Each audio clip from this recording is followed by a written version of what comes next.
नमस्कार, कसे आहात? मजेत ना?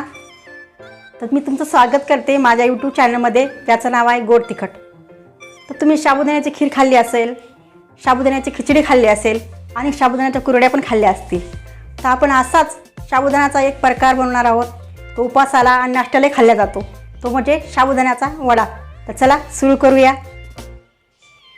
मी इथे साबुदाणा वडा बनवण्यासाठी साबुदाणा भिजवून घेतलेला आहे आणि साबुदाण्यात टाकण्यासाठी मी एक बटाटा उकडून घेतलेला आहे आणि मी इथे हिरवी मिरची वाटून घेतलेली आहे. याच्यामध्ये थोडंसं जिरं टाकलेलं आहे आणि मी शेंगदाणे भाजून भाजून मिक्सरमध्ये अशी भरड करून घेतली आहे. थोडी कोथिंबीर, चवीनुसार मीठ आणि कढीपत्ता.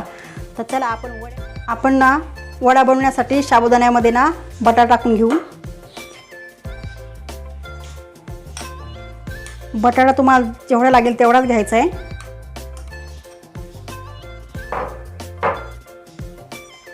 आता शेंगदाण्याचे भरड किले टाकून घेऊ आपण.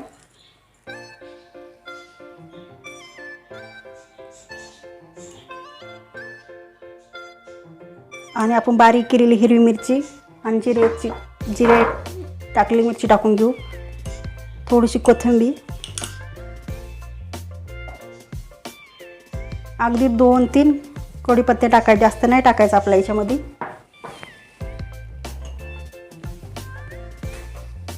आणि चवीनुसार मीठ टाकायचं आहे.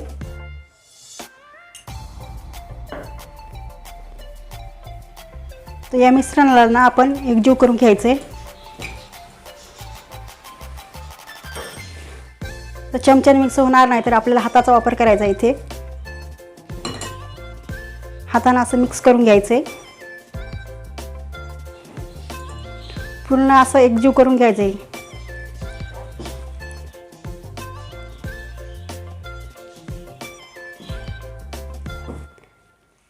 इथे लक्षात ठेवायचं, बटाटा आपला जास्त उकडायचा नाही आहे, थोडा मध्यमच थोडा कच्चा राहू द्यायचा आहे. जास्त उकडला तर बटाट्याला असं पाणी सुटलं मग आपण असं साबुदाण्यामध्ये टाकलं वडा बनवायसाठी, तर काय होतं आहे की बटाटा जास्त शिजल्यामुळे असे वडे असं पातळ एकदम होतं, वडे बनत नाही चांगली.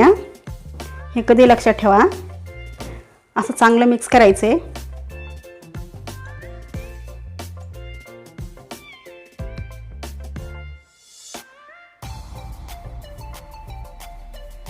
आता छान मिक्स झालं. आता आपण याचे छोटे छोटे वडे पाडून घेऊ. असं दोन्ही हातामध्ये घ्यायचं आहे.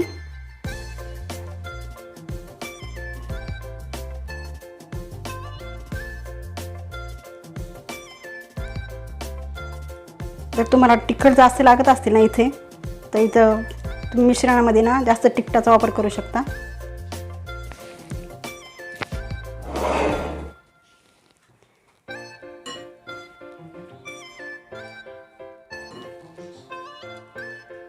बघा आपला वडा कुठंच असं चिकट झालं नाही, करता वेळेस पण किती छान होतो बघा.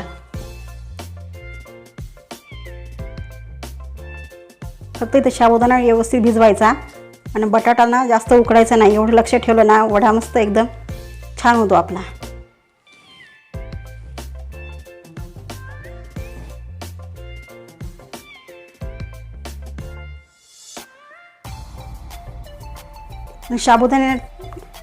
साबुदाणा चांगला भिजला तर असे चिकट होणार नाही काय करता वेळेस वडा बघा असा. आणि शेंगदाणा पण शेंगदाणे आपण ज्या भरड टाकतो ती पण बारीक टाकायची नाही. असे शेंगदाणे त्याच्यामध्ये थोडे थोडे दिसले पाहिजेत.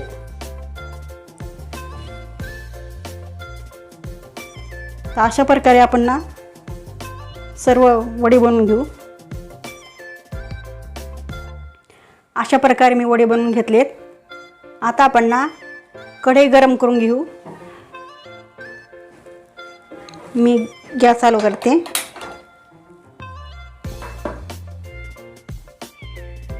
आता कढई गरम झालेली आहे. आता मी तेल टाकून घेते.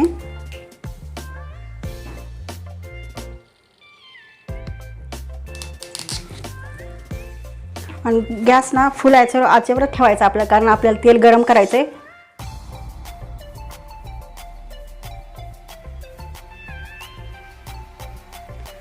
आपलं तेल तापलं का नाही ते बघण्यासाठी थोडासा वड्याचं मिश्रण घ्यायचं आणि थोडंसं असं टाकून बघायचं. तर आपलं तेल तापलेलं आहे. आणि एक लक्षात ठेवायचं आहे, वडे ना तळण्यासाठी तेल ना एकदम गरमच करून घ्यायचं एकदम. आणि आता मी गॅस कमी करते कारण आपलं तेल तापलेलं आहे. आता वडे तळायला घेते.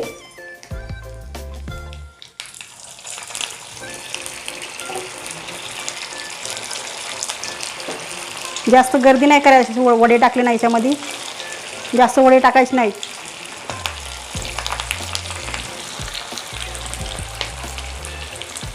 जास्त वडे ना हलवायचं नाही. असा तेल गरम झाले ना थोडेसे ना तेलामध्ये ना त्याला चांगले तळू द्यायचे. मग तेव्हाच आपल्याला वडेला उलटे करायचे.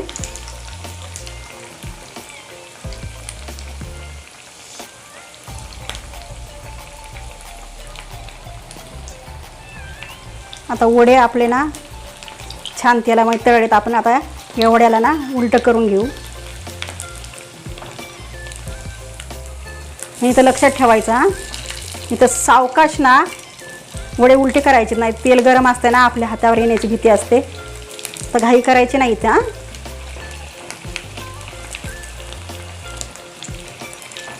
तर याला आपण ना छान तळून घ्यायचे. गॅस ना मध्यम आचेवर तळून घ्यायचे.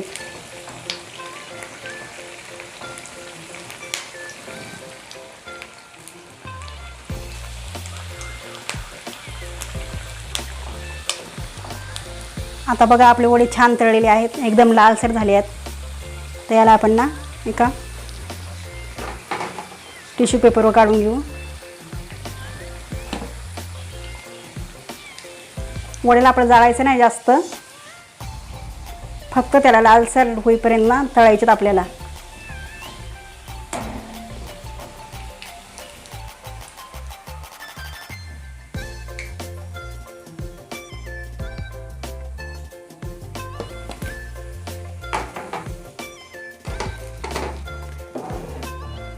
अशा प्रकारे आपण बाकीचे पण वडे तळून घेऊ.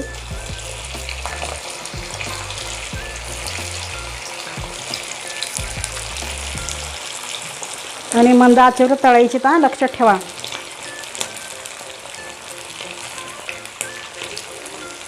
कारण आपलं तेल गरम झालेलं आहे ना, तर जास्त फास्ट गॅस ठेवायचा नाही इथं. नाही तर आपले वडे ना जळतील आणि आतमध्ये ना कच्चे राहतील. फक्त वरनं भाज्या जातील ना आतमध्ये कच्चेच राहतील, हे लक्षात ठेवा.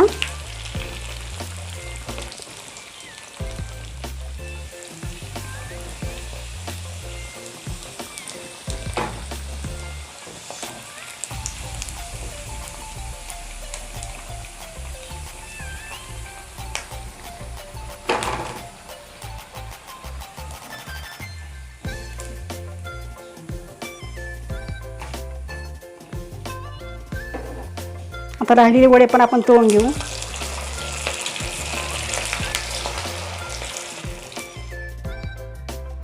बघा आपला वडा कसा झालाय, एकदम मस्त. बघा छान शिजलाय, वरून एकदम कुरकुरीत झालाय. आता तयार आहे आपला साबुदाणा वडा दही आणि सॉस बरोबर खायला.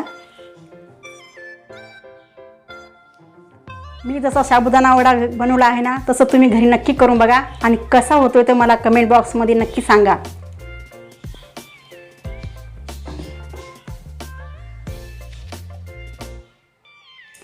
तुम्हाला जर माझे व्हिडिओ आवडत असतील तर लाईक करा, शेअर करा आणि बेल आयकॉन क्लिक करा.